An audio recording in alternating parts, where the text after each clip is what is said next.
there's some things on the marketplace that you just can't pass up, and this was listed as a Sears, and I knew for a fact it wasn't a Sears. Did a little research real quick on my way over to pick it up, and it's an actual Gilson Commander 1200. Never seen a Gilson this old. Pretty neat. Got a mower deckless style of the like the Cub Cadet originals. Just pulled it out, and look, mows pretty good. Kohler k301, so 12 horse. Pretty original hubcaps, original tires other than one, and she runs pretty good.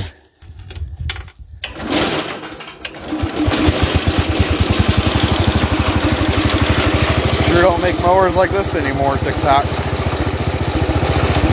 Old school. Beats new school any day.